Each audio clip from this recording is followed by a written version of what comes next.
Hello everyone, I am ज्योति झा। आज मैं आपको पढ़ाने जा रही हूँ क्लास 2 की हिंदी बुक चैप्टर नंबर 1 ऊँट चला, जो कि एक कविता है। देखिए, ऊँट चला भाई ऊँट चला, हिलता डुलता ऊँट चला, इतना ऊंचा ऊँट चला, ऊँट चला भाई ऊँट चला, ऊंची गर्दन ऊंची पीठ, पीठ उठाए ऊँट चला, बालू है तो होने दो, बोझ ऊँट को ढोने दो, नहीं फंसेगा बालू में भी ऊँट चला, जब थक कर बैठेगा ऊँट, किस करवट बैठेगा ऊँट, बता सकेगा कौन भला, ऊँट चला भाई ऊँट चला। तो चलिए बच्चों, अभी कविता हो चुकी है, आप इसे अच्छे से पढ़िए और याद कीजिए। उसके बाद कुछ इसके देखिए एक्सरसाइज है। झटपट कविता पढ़कर मजा लो। ये इस आपको पढ़ना है। कुछ ऊंचा, कुछ पूंछ ऊंची, कुछ ऊंचे ऊँट की पीठ ऊंची।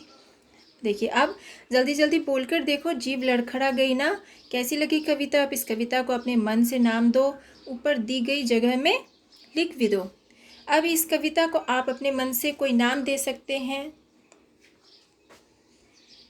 देखिए, रेगिस्तान। ऊँट रेगिस्तान में ज़्यादा मिलते हैं। नीचे 2 चित्र बने हैं, सही जगह पर ऊँट का चित्र बनाओ। तो देखिए बच्चों, ये तो आपको खुद बनाना होगा। इन दोनों में आप देख सकते हैं कि आपका रेगिस्तान कौन सा है। आपका ये रेगिस्तान है और ये तो रोड है, प्लेन एरिया है। तो इसमें आपको अपना पसंदीदा अच्छे से आप इसमें ऊँट का चित्र बनाइए। ठीक है। अपनी कॉपी में बालू या रेत कहाँ कहाँ पर मिलती है। तो ऊँट पता है आपको, ये तो रेता में मिलता है, रेतीले जगह में, रेगिस्तान में। अब देखिए कितना हिलता डुलता ऊँट चला, इतना ऊंचा ऊँट चला। अब बताओ ऊँट कितना ऊंचा। तो आप बताइए कि ऊँट कितना ऊंचा हो सकता है। तो आप क्या बताएंगे? देखिए, तुम्हारी कक्षा की दीवार हाथी जितना, बिजली के खंभे जितना कितना हो सकता है। देखिए, तुम्हारी कक्षा की दीवार जितना, तो ये आपको लिखना है इस साइड में। ठीक है। उसके बाद हाथी कितना मोटा हो सकता है। देखिए, तुम्हारी माँ के संदूक जितना, ऊँट जितना, पहाड़ जितना, तो कितना हो सकता है आप सोच के बताइए। तो कम से कम ये संदूक जितना तो मोटा हो सकता है, तुम्हारी माँ के संदूक जितना, ये आपको इस साइड में लिखना है। उसके बाद है, देखिए, चींटी कितनी छोटी हो सकती है। देखिए, चीनी के दाने जितनी, चावल के दाने जितनी, इलायची के दाने जितनी, तो कैसी हो सकती है ये चींटी के दाने जितनी छोटी हो सकती है। तो आपको ये वाला इस साइड में लिखना है। तो चलिए, ये हो गया। उसके बाद देखिए, कुछ ऊंचा कुछ नीचा, ऊँट से ऊंची चीज़ों के नाम पर गोला लगाओ, जो कि ऊँट से ऊंचा है। तो क्या आप जो है किस पे गोला लगाएंगे? तो देखिए, ऊँट से ऊंची चीज़ों पर आपको घेरा लगाना है। क्या हो सकता है? देखिए, ऊँट कितना ऊंचा, ऊँट से ऊंची चीज़ों के नाम पर गोला लगाओ। तो क्या क्या ऊँट से ऊंचा हो सकता है? तो देखिए, ये जो है आपका बिजली का खंभा, ये जो है ऊँट से ऊंचा हो सकता है। आम का पेड़ हो सकता है ऊंचा, और जो है ये हाथी भी जो है ऊंचा हो सकता है। चलिए, उसके बाद है ऊँट के नीचे से क्या क्या निकल सकता है। ऊँट के नीचे से क्या क्या निकल सकता है?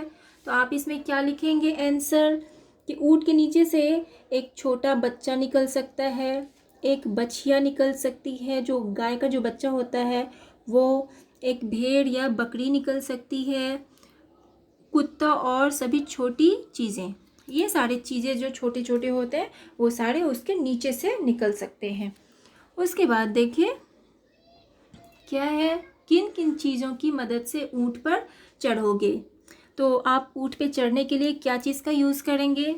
सीढ़ी, बड़े डिब्बे, ये सब से आप ऊँट पे चढ़ सकते हैं, क्योंकि वो बहुत तो ऊंचा होता है।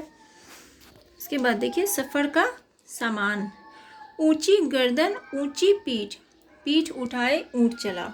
बताओ ये सब क्या उठाकर चलेंगे। अब देखिए हाथी क्या उठा के चलेगा। देखिए हाथी जो है वो लकड़ी उठा सकता है ना। अपने पीठ पे वो क्या उठाएगा, लकड़ी उठा सकता है, तो आप इसमें लकड़ी लिखेंगे। उसके बाद वो सवारी उठा सकता है, किसी को बैठा सकता है अपनी पीठ पे। उसके बाद सामान उठा सकता है कोई भी, ठीक है। उसके बाद देखिए टीचर जी जो होते हैं स्कूल में जो पढ़ाते हैं वो क्या क्या उठा सकते हैं। बेंत उठा सकते हैं,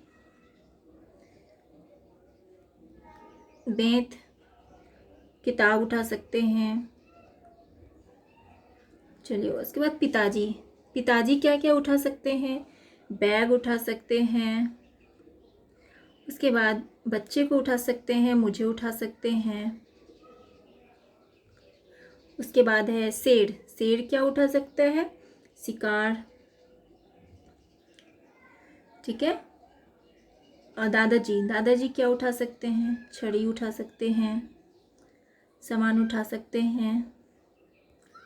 चलिए इस तरह से आपको ये सारी चीज़ लिखने हैं। उसके बाद देख लीजिए आगे क्या है, अलग अलग घर। नीचे कुछ शब्द लिखे हैं, इन्हें बोलकर देखो। अब मिलते जुलते शब्दों को सही खानों में लिखो। झूठ, मिलते जुलते शब्द, इनमें से आपको लिखना है। तो देखिए जैसे ऊँट है, ऊँट से मिलता जुलता क्या क्या शब्द है, तो आप लिख सकते हैं झूठ है, उसके ऊँट है, ऊँट से जूट हो गया, सूट हो गया, ये लिख सकते हैं। उसके बाद है आलू, बालू है, आलू। उसके बाद चालू, ये होगा। उसके बाद फस है, फस के बाद धस हो सकता है। उसके बाद हंस हो सकता है। इससे मिलते जुलते शब्द लिखने हैं, ठीक है। उसके बाद देखिए चला का, उसके बाद भला हो सकता है, उसके बाद गला हो सकता है। उसके बाद जब, कब हो सकता है, उसके बाद तब हो सकता है, ठीक है। इस तरह से आपको बनाना है। अब आगे देखिए, ऐसे ही और शब्द सोच कर लिखो।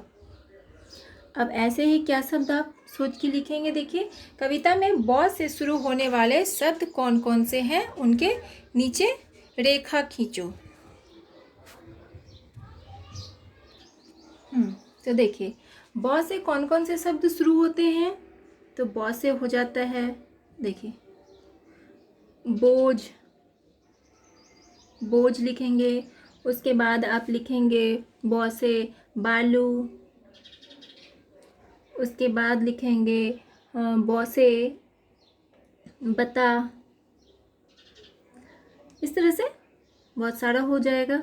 बैठेगा, देखिए इतने सारे हो गए। उसके बाद है दूसरा, तुम्हारा नाम किस अक्षर से शुरू होता है, उस अक्षर से 4 शब्द और लिखो। तो किस अक्षर से, मान के चलिए आपका नाम सुनीता है, आपका नाम सुनीता है, तो सुनीता 100 से आपको 4 शब्द लिखने हैं। तो 4 शब्द आप सरगम लिख सकते हैं, सरगम, सरिता, ठीक है। उसके बाद आप सरोज, उसके बाद आप 100 से सदा, ठीक है। इस तरह से आप लिख लेंगे।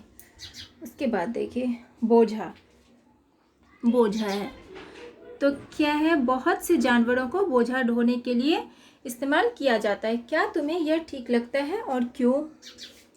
तो आप क्या लिखेंगे इसका आंसर। देखिए जानवरों से बोझा ढोने का काम करवाना हमें ठीक नहीं लगता, लेकिन मनुष्य कभी यह नहीं सोचता है कि उसके कारण जानवरों को कितनी परेशानी उठानी पड़ती है।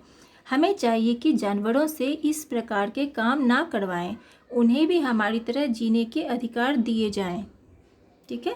आपको ऐसे लिखना है। उसके बाद है देखिए, तुम्हारे आसपास कौन कौन बोझ उठाते हैं, तो आप क्या लिखेंगे, कौन कौन उठाते हैं बोझ। तो आप लिखेंगे इसमें गाय लिखेंगे, बैल, गधा। देखिए गाय बोझ उठाता है, गधा, ठीक है। उसके बाद घोड़ा, उसके बाद आप लिखेंगे खच्चर, ठीक है, खच्चर। इस तरह से आप लिखेंगे ये सारी चीज़।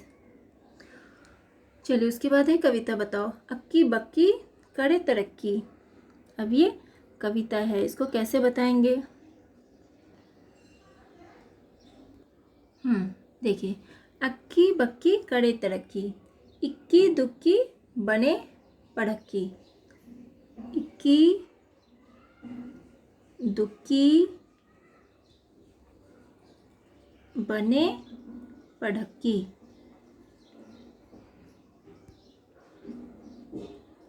ऐसे लिखना है आपको इसमें, ठीक है। उसके बाद आगे बढ़ते हैं। देखिए, कितने ऊँट, इस कविता में कुल कितनी बार ऊँट शब्द आया है, बिना देखे बताओ। तो आपने तो कविता पढ़ी है, तो आप उसमें गिन लीजिएगा। ये जो शब्द आता है 13 बार, 13 टाइम्स जो है ये ऊँट शब्द आया है 13 बार, आप गिन लीजिएगा। उसके बाद देखिए, नीचे चित्र में कितने ऊँट छिपे हैं, ध्यान से देखकर बताओ। तो आप इसे आप खुद कीजिए, कितनी बार आए हैं तो आप गिन के बता सकते हैं। चलिए बच्चों, अब ये जो है कविता ख़त्म हो चुका है, इसका एक एक्सरसाइज भी बता दिया है मैंने। तो अगर आपको कहीं भी प्रॉब्लम होता है तो आप कमेंट में आप पूछ सकते हैं। चलिए, आज आपको मेरा पढ़ाई कैसा लगा? अच्छा लगा तो लाइक कीजिएगा, सब्सक्राइब कीजिएगा और मेरे चैनल को सब्सक्राइब कीजिएगा, बेल आइकन भी दबा दीजिएगा ताकि मेरे हर वीडियो का नोटिफिकेशन आप तक सबसे पहले पहुँचे। तो take care, bye, thank you.